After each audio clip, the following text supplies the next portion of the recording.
Bonjour. Dans la série Comment influencer toute l'humanité, nous allons voir maintenant comment bénir toutes les familles de la terre et en particulier nos familles, nos amis, nos proches.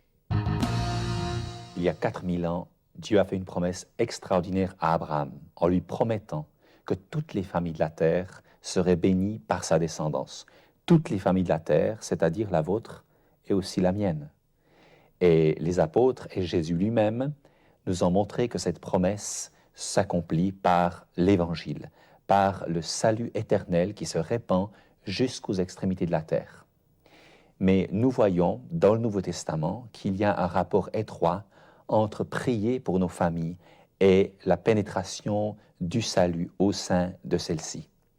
Je vous lis deux textes, le premier dans Timothée, où Paul dit « Je demande en tout premier lieu que l'on prie, qu'on intercède pour tous les hommes. Une telle prière est bonne et utile au salut des autres.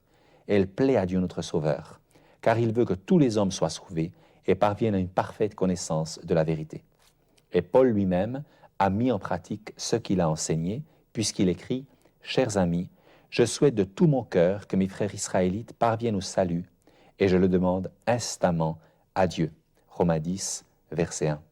Le Nouveau Testament répond donc clairement oui à cette question d'un rapport direct entre prier pour nos amis, nos collègues, notre famille et le salut qui les touche. Nous lisons dans certains livres que lors de réveils au XIXe siècle, les chrétiens avaient mis en pratique ce principe d'une manière très forte. Ils priaient spécifiquement pour des gens particulièrement hostiles à l'Évangile ou certains pris dans les liens de l'alcoolisme, par exemple. Et même si ceux-ci l'apprenaient, et même si ceux-ci s'encourageaient à ne surtout pas fléchir les genoux devant Christ, très peu résistaient à la conviction du Saint-Esprit qui s'emparait d'eux. Plus récemment, lors de la guerre du Vietnam, un pasteur, un aumônier américain, rempli de l'Esprit qui avait accompagné les soldats là-bas, leur annonçait l'Évangile, et plusieurs se sont convertis. Ils se sont alors rassemblés et ont commencé à prier pour que le salut atteigne leurs épouses à 10 000 kilomètres de là, restées aux États-Unis. Et étonnamment, plusieurs ont reçu ce genre de lettres simplement quelques semaines après. Mon cher mari, mon chéri, il s'est passé un événement que je dois te partager. Je faisais la cuisine comme tous les matins, quand j'ai vu ma vie comme si Dieu lui-même me la montrait. Je me suis senti égoïste et sale, ayant vécu comme s'il n'existait pas, mais j'ai compris aussi qu'il m'aimait, qu'il voulait me changer et prendre la première place dans ma vie. Je suis devenue chrétienne. Je ne sais pas comment tu vas accepter cette nouvelle, mais sache que je t'aime plus que jamais. Personnellement, en lisant ces témoignages, je connaissais Christ depuis peu de temps et je me suis dit, mais comment cela est-il possible? Comment est-ce que des hommes peuvent prier au Vietnam et des femmes se convertir aux États-Unis? Est-ce que le salut est irrésistible? Est-ce que ces femmes ne pouvaient pas faire autrement finalement? Eh bien, je ne pense pas. Dieu respecte notre liberté. Mais la Bible nous éclaire sur plusieurs éléments, plusieurs principes spirituels importants qui se mettent en route lorsque nous commençons à prier pour quelqu'un. Paul dit que le voile qui empêche les gens de voir briller la splendeur de l'Évangile, les valeurs du royaume, ce voile peut être déchiré. De Corinthiens 4:4. Deuxièmement, les raisonnements antichrist qu'une personne entretient dans sa pensée, dans sa vie, peuvent être abattus spirituellement. Troisièmement, dans Hébreux, il nous est dit que les anges sont des esprits au service de ceux qui doivent hériter du salut et qu'ils peuvent se mettre à l'action sur l'ordre de celui qui a invoqué Dieu lui-même. Lorsque j'ai compris ce principe, j'ai commencé à prier beaucoup plus précisément pour ma famille, jusqu'au petit cousin. Et j'avais un cousin avec lequel j'avais eu très très peu de contact et pour lequel je n'avais pas prié jusqu'à ce moment-là. Et j'ai commencé à prier pour lui. Plusieurs années plus tard, il a été atteint par un cancer et hospitalisé. Dans la chambre d'hôpital où il était, un pasteur est venu visiter un autre malade. Étonnamment, mon cousin, avant que ce pasteur ne quitte la pièce, a demandé un entretien. Effectivement, ce pasteur lui a accordé plusieurs entretiens et ce cousin qui ne voulait rien savoir de Dieu s'est radicalement converti à Jésus-Christ. 3 jours après, il est décédé.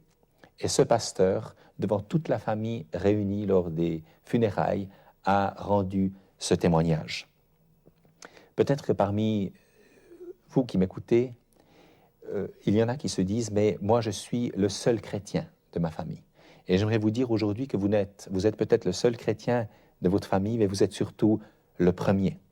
Cela implique certaines incompréhensions, parfois des persécutions, mais aussi le privilège de pouvoir amener cette bénédiction promise à Abraham depuis 4000 ans sur toute votre famille.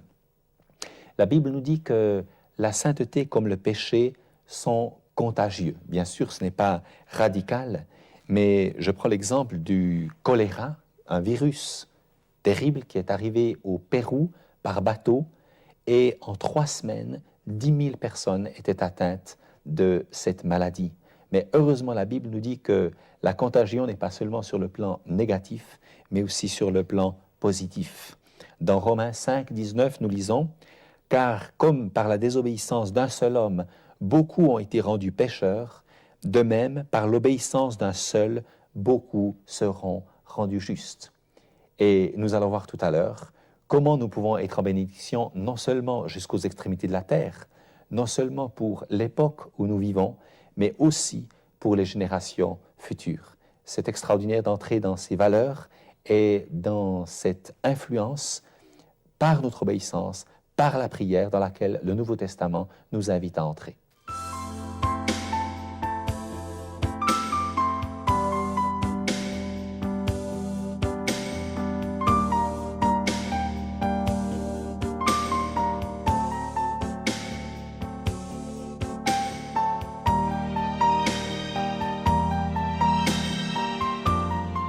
L'homme est libre, mais il est aussi contagieux.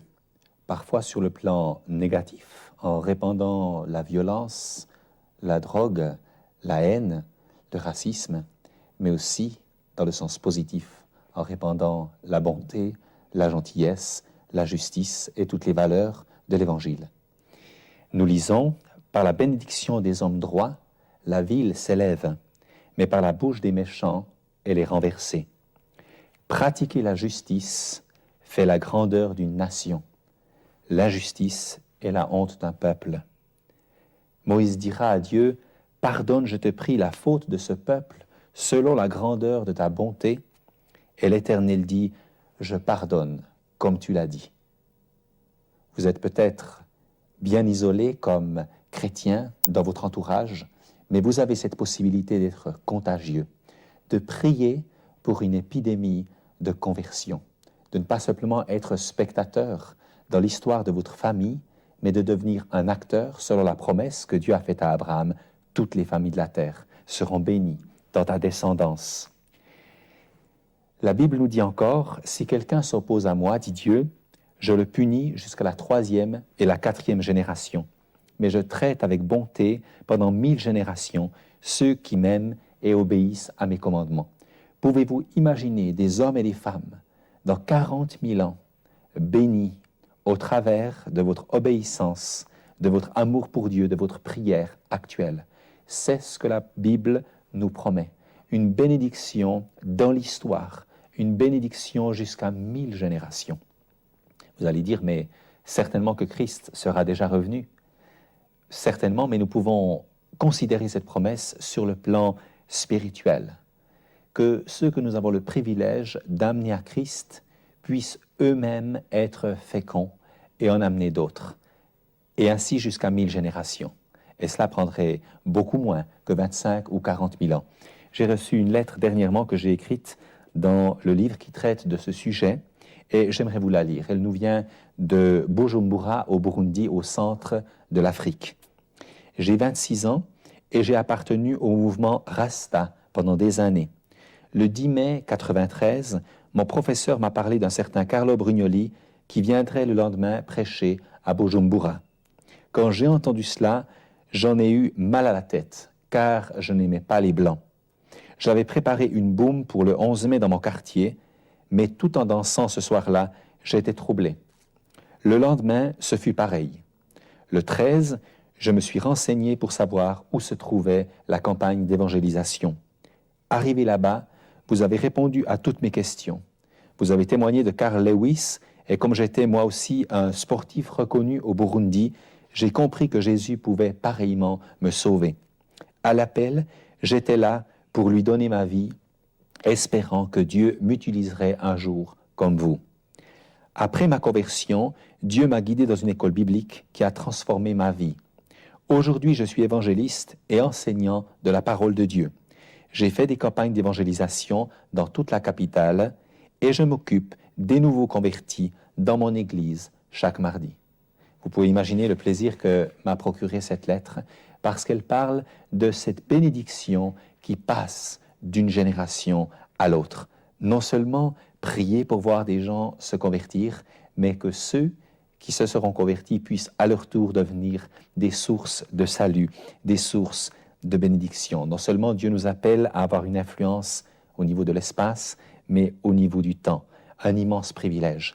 Quelqu'un a dit, la grâce de Dieu n'est pas réservée à ceux qui la méritent, mais à ceux qui la demandent. Aujourd'hui, Dieu veut toucher des instituteurs, des médecins, des maires, des personnes haut placées, des personnes toutes simples au travers de votre intercession. La Bible nous dit que Dieu a donné à tous les hommes un témoignage de lui-même, par sa création, par la conscience du bien et du mal, par la pensée de l'éternité qu'il a mis dans le cœur de tout être humain. Deuxièmement, Dieu, par l'œuvre de Christ, qui concilie son amour et sa justice, offre à tous les hommes son pardon.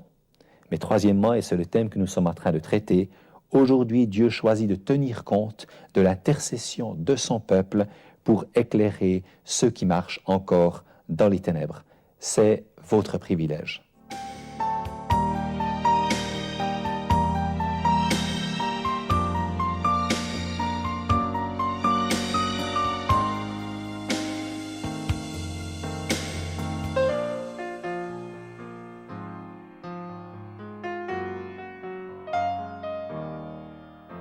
Nous allons voir maintenant 6 principes spirituels qui nous permettront d'entrer pleinement dans cette dimension de l'intercession pour que le salut se répande dans nos familles. Le premier principe, j'aimerais l'illustrer par une histoire authentique et son autorité justement vient du fait que c'est une histoire vraie. Un chrétien anglais avait construit sa villa dans un nouveau quartier où chacun avait sa petite maison alignée à côté de son voisin. Et comme chrétien engagé, il avait eu à cœur de prier pour la conversion de son nouveau voisin.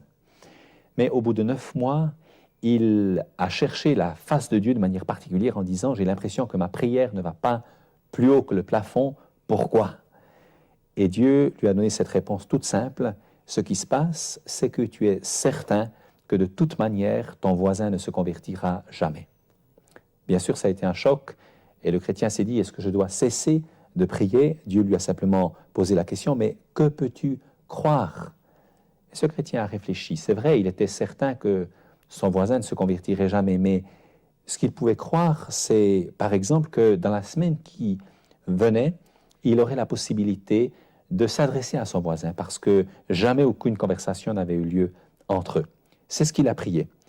Et au milieu de la semaine, il est sorti pour un peu jardiner et son voisin est également sorti avec un rayon de soleil et par-dessus la haie, pour la première fois, ils ont fait connaissance, ils ont parlé du climat et de leurs semences et de leurs projets de culture.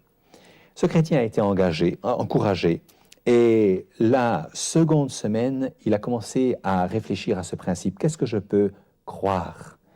Alors il a prié en disant « Seigneur, donne-moi l'occasion au cours de cette semaine de rendre service à mon voisin d'une manière ou d'une autre. » Au milieu de la semaine, quelqu'un est venu frapper à la porte, c'était le voisin. Il a dit « Écoutez, ma tondeuse à gazon est tombée en panne, est-ce que je pourrais emprunter la vôtre ?» Ce chrétien a été rempli de joie, il aurait voulu peut-être crier « Alléluia », mais ce n'était pas le moment devant son voisin qui avait sa tondeuse en panne. Il est simplement allé à son garage et il a prêté sa tondeuse à gazon. La troisième semaine, sa foi avait commencé à sérieusement grandir et il a dit « Seigneur, j'aimerais inviter mon voisin et j'aimerais qu'il vienne chez moi durant cette semaine. » C'est ce qu'il a fait et pour la première fois, le voisin a passé la porte de sa maison. La quatrième semaine, en voyant qu'il était véritablement ouvrier avec Dieu, il a poussé sa prière un peu plus loin Et il a dit, Seigneur, j'aimerais, durant cette semaine, avoir l'occasion de lui parler de toi. Voilà que l'amitié s'était établie, qu'ils parlaient facilement de la pluie et du beau temps ensemble. Et le voisin lui a dit, mais je vous vois tous les dimanches matins, avec femme et enfants, vous engouffrez dans la voiture. Est-ce que vous avez de la famille? Que faites-vous le dimanche matin? Bien sûr, ce chrétien a dit, nous allons au culte. Et pour la première fois, une conversation spirituelle a eu lieu entre eux. La 5e semaine, il a dit, Seigneur, je prie que durant cette semaine, tu me donnes l'occasion d'emmener à une rencontre chrétienne cet homme. Il l'a invité, l'homme est venu, il ne sait plus. La 6e semaine, le chrétien a prié, Seigneur, je demande que cette semaine, mon voisin passe des ténèbres à la lumière et du royaume du mal au royaume de Dieu. Et la 6e semaine, ce voisin s'est converti à Jésus-Christ. Bien sûr, il nous faut, en particulier avec nos familles, parfois des années et des années de persévérance. Mais parce que ce témoignage est authentique, il a été pour moi un puissant encouragement. Et le premier principe spirituel qu'il nous enseigne, c'est qu'il nous faut faire des pas de foi. Quelqu'un a dit des bouchées de foi. Comment fait-on pour avaler un éléphant? C'est impossible, sauf si nous le coupons en petits morceaux. Le Saint-Esprit veut nous enseigner à prier avec foi. Dieu reçoit, Dieu est honoré par le fait que nous croyons non seulement en lui, mais que nous croyons qu'il dit vrai. Si Dieu laisse les hommes libres, quelle certitude pouvons-nous avoir lorsque nous prions, lorsque nous travaillons avec Dieu pour la conversion de quelqu'un? Eh bien, la certitude que Dieu est pleinement d'accord avec notre prière et qu'il travaille activement pour attirer, convaincre et se révéler à cette personne en vue de son salut. Remarquez que ce chrétien anglais a fait preuve de sagesse.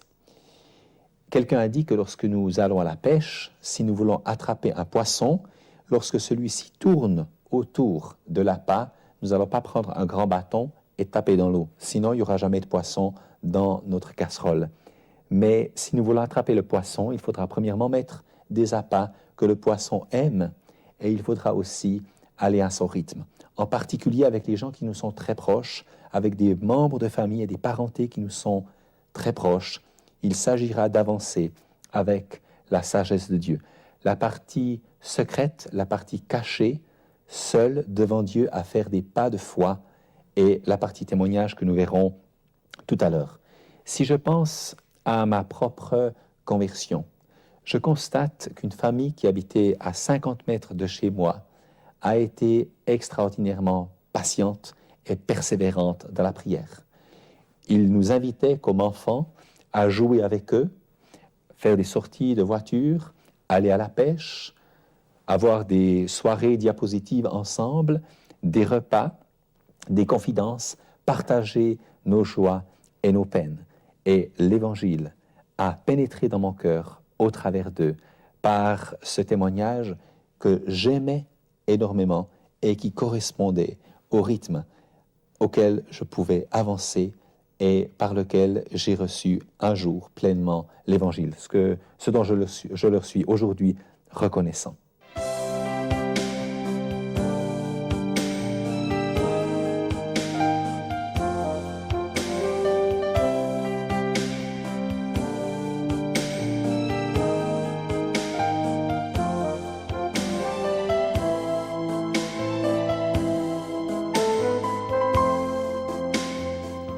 Dieu s'est engagé à répondre à notre foi, non à notre incrédulité. À l'exemple de ce chrétien anglais qui priait pour la conversion de son voisin, en étant sûr que de toute façon il ne se convertirait jamais, nous pouvons parfois prier pour un mari, pour une épouse, pour nos adolescents ou pour un oncle, parce que nous savons que c'est bien de le faire, mais en ayant malheureusement cette terrible certitude enracinée au fond de nos cœurs. Comment procéder? Eh bien, agir selon notre foi, agir par étapes. Jésus a parlé clairement d'un cas de conversion difficile dans l'évangile de Luc, au chapitre 18. Il a dit à ses disciples, c'est qu'il est difficile à ceux qui ont de la fortune d'entrer dans le royaume de Dieu. Oui, Il est plus facile pour un chameau de passer par le trou d'une aiguille que pour un riche d'entrer dans le royaume de Dieu. Ceux qui l'entendaient s'écrièrent, mais alors, qui peut être sauvé? Jésus leur répondit, ce que les hommes jugent impossible, Dieu peut l'accomplir. Oui, nous pouvons travailler avec l'aide du Saint-Esprit sous son onction pour agir d'étape en étape afin que sa volonté se fasse et que sa bénédiction transforme parfois des familles délabrées, des familles décimées pour qu'elles deviennent des familles bénies, des familles reconstruites, des familles restaurées parce qu'une personne aura compris ce principe et qu'elle aura agi secrètement et dans le silence pour que cette bénédiction puisse pénétrer selon cette promesse faite déjà il y a 4000 ans.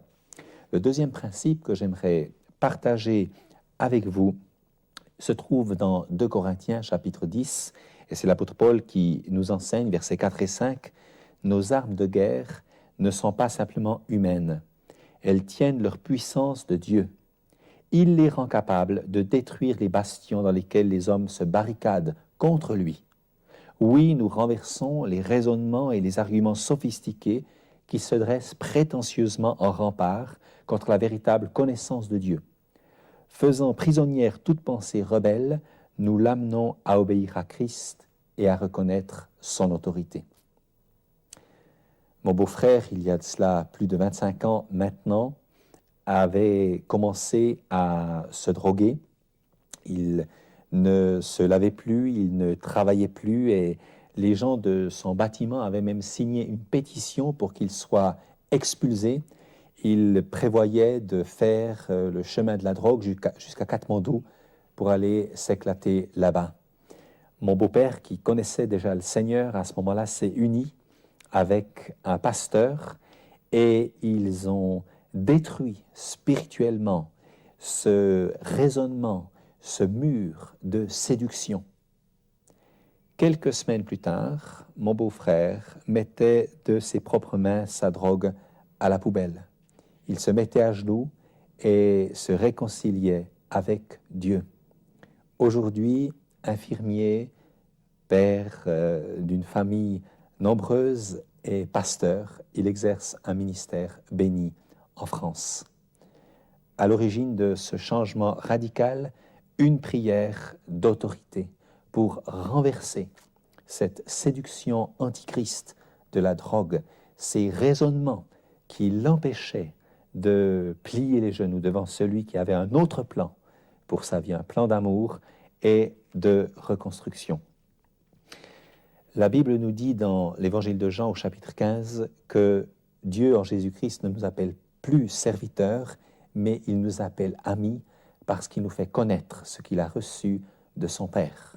Si nous apprenons à nous tenir devant Dieu en faveur de ceux qui ne le connaissent pas encore, l'Esprit de Dieu sera fidèle pour nous révéler ce qui empêche les gens de venir à Christ. Peut-être un mur d'orgueil, peut-être de religiosité ou d'incrédulité, d'endurcissement, d'incompréhension, de méfiance, d'individualisme, d'idolâtrie, d'impureté, d'adultère, de jalousie, mais peut-être aussi des murs qui nous paraissent plus nobles, comme une réputation, une éducation, une culture, une philosophie. Personnellement, je peux dire que c'était la timidité qui m'empêchait d'entendre l'Évangile et de venir à Christ. J'entendais parler de l'action de Dieu dans tel ou tel endroit, de prières exaucées, de malades même qui étaient guéris, de familles qui étaient réconciliées, et j'aurais tellement voulu aller écouter.